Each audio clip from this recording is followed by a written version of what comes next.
क्योंकि जैसे जैसे कोरोना महामारी को समय बीत रहा है, नई नई परिस्थितियां भी पैदा हो रही हैं। अस्पतालों पर दबाव, हमारे स्वास्थ्य कर्मियों पर दबाव, रोजमर्रा के काम में निरंतरता का न आना पाना, ये हर दिन एक नई चुनौती लेकर आते हैं। मुझे संतोष है कि हर राज्य अपने अपने स्तर पर महामारी के खिलाफ लड़ाई लड़ रहा है और चाहे केंद्र सरकार हो चाहे राज्य सरकार हो, हम अनुभव कर रहे हैं कि हम लगातार एक टीम बनकर के काम कर पा रहे हैं और यही टीम स्पिरिट जो है वो एक परिणाम लाने में हम सफल हुए हैं।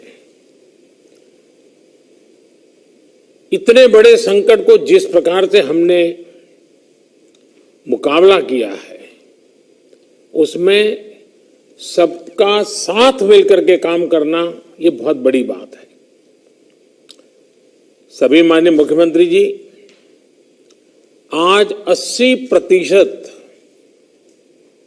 एक्टिव केसेस हम जो आज मिले हैं इन 10 राज्यों में है और इसलिए कोरोना के खिलाफ लड़ाई में इन सभी राज्यों की भूमिका बहुत बड़ी हो जाती है।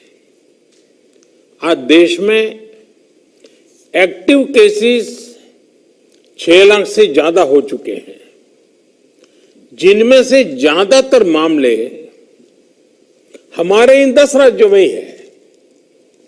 इसलिए ये आवश्यकता लगी कि इन 10 राज्यों के एक साथ बैठ करके हम समीक्षा करें, चर्चा करें और उनकी जो बेस्ट प्रैक्टिसेस है, उन्होंने किस किस प्रकार के नए इनिशिएटिव लिए हैं, वे सबके ध्यान में आए, क्योंकि हर कोई अपने अपने तरीके से प्रयास कर ही रहा है। और आज की इस चर्चा से हमें एक दूसरे के अनुभवों से काफी कुछ सीखने को, समझने को मिला है। कहीं न कहीं ये एक भाव आज निकल कर आया है कि अगर हम मिलकर अपने इन 10 राज्यों में कोरोना को हरा देते हैं तो देश भी जीत जाएगा। साथियों, टेस्टिंग की संख्या बढ़कर हर दिन 7 लाख तक पहुंच चुकी है और लगातार बढ़ भी रही है। इससे संक्रमण को पहचानने और रोकने में जो मदद मिल रही है, आज हम उसके परिणाम देख रहे हैं। हमारे यहां एवरेज फर्टिलिटी रेट पहले भी दुनिया के मुकाबले काफी कम था। संतोष की बात है कि ये लगातार और कम हो रहा है। एक्टिव केसेस का प्रतिशत कम हुआ है। रिकवरी रेट लगातार बढ़ता जा रहा है, सुधरता जा रहा है। तो इसका अर्थ यह है कि हमारे प्रयास कारगर सिद्ध हो रहे हैं। सबसे अहम बात यह है कि इससे लोगों के बीच भी एक भरोसा बढ़ा है, आत्मविश्वास बढ़ा है और डर का माहौल भी कुछ कम हुआ है। और जैसे जैसे हम टेस्टिंग को बढ़ाते जाएंगे, हमारी ये सफलता आगे और भी बड़ी होगी और एक संतोष का भाव हमको अनुभव होगा। हमने मृत्यु दर को 1% से भी नीचे लाने का जो लक्ष्य रखा है, इसे भी अगर हम थोड़ा और प्रयास करें, बड़े फोकस में प्रयास करें, तो वो लक्ष्य भी हम हासिल कर सकते हैं।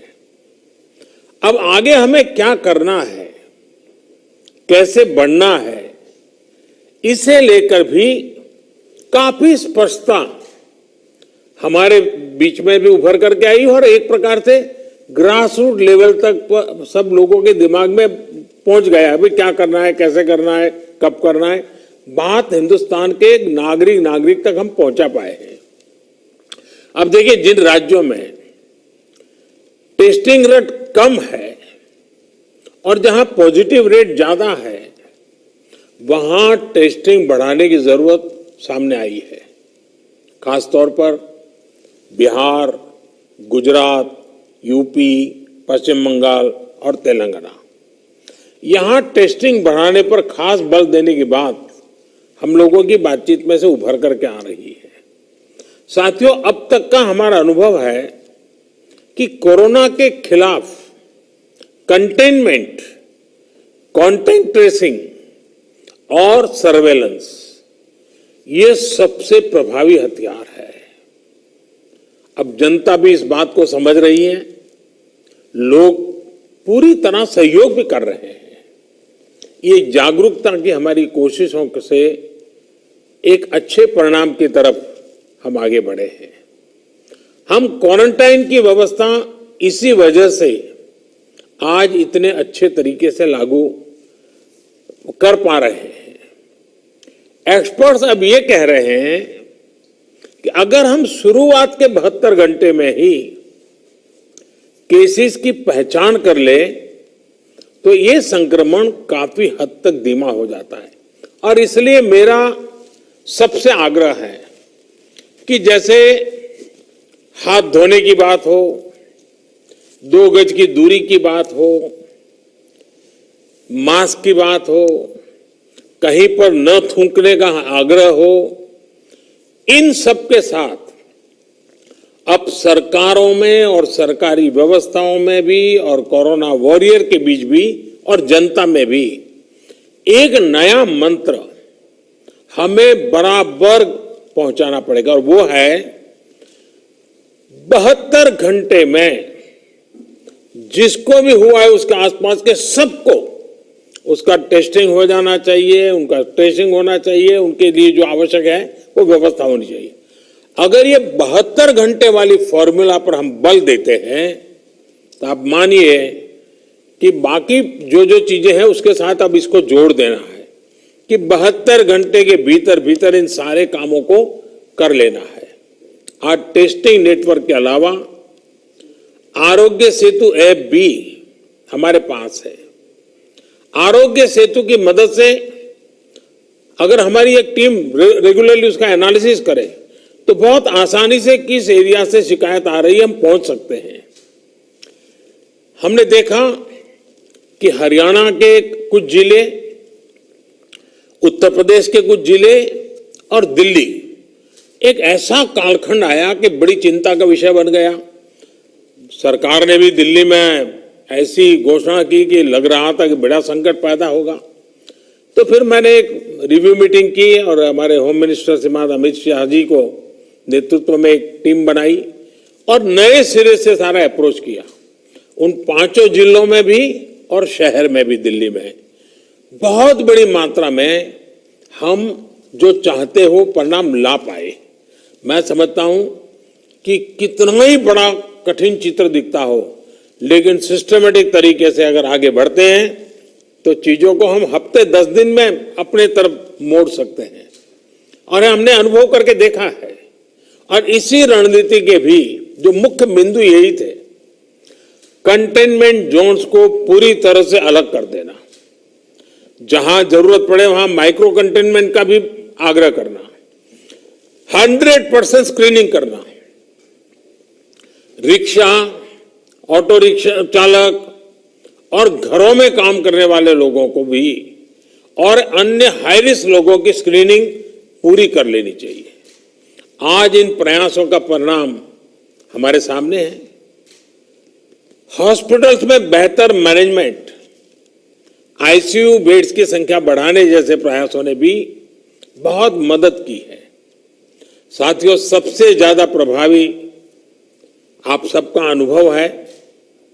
आपके राज्यों में जमीनी हकीकत की निरंतर निगरानी करके जो नतीजे पाए गए, सफलता का रास्ता उसी से बन रहा है।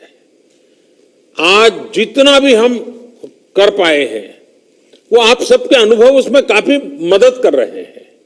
मुझे विश्वास है कि आपके इस अनुभव की ताकत से देश ये लड़ाई पूरी तरह से जीतेगा और एक नई शुरुआत होगी। आपके और कोई सुझाव हो, कोई सलाह हो तो हमेशा की तरह मैं हर समय आपके लिए उपलब्ध हूं। आप जरूर बताइए और मैं आपको विश्वास दिलाता हूं, सरकार के सभी अधिकारी भी आज मौजूद थे। जिन जिन बातों का आपने जिक्र किया है, जिसकी चिंता करने के लिए कहा है, टीम पूरी तरह तुरंत ही उसको आगे बढ़ाएगी। लेकिन हम जानते हैं कि ये जो कालखंड होता है सावन भादो और दिवाली तक का, तो कुछ बीमारी का और बीमारियों का भी माहौल बन जाता है, उसको भी हमें संभालना है। लेकिन मुझे विश्वास है कि हम जो 1% से नीचे मृत्यु दर लाने का लक्ष्य, रिकवरी रेट तेजी से बढ़ाने का लक्ष्य, 72 घंटे में सारे कांटेक्ट पर्सन को तक पहुंच करके उनकी व्यवस्था करना, इन मंत्रों को लेकर के अगर हम थोड़ा फोकस एक्टिविटी करेंगे तो हमारे जो 10 राज्य जहां पर 80% केसेस हैं, हमारे 10 राज्य जहां 82% मृत्यु है, हम 10 राज्य इस पूरी स्थिति को पलट सकते हैं। हम 10 राज्य मिलकर के हम भारत को विजयी बना सकते हैं और मुझे विश्वास है कि हम इस काम को कर पाएंगे। मैं फिर एक बार, आपने बहुत समय निकाला, समय की कमी के बावजूद भी बहुत ही अच्छे ढंग से आपने अपनी सारी बातें रखी हैं। मैं आपका बहुत बहुत धन्यवाद करता हूं।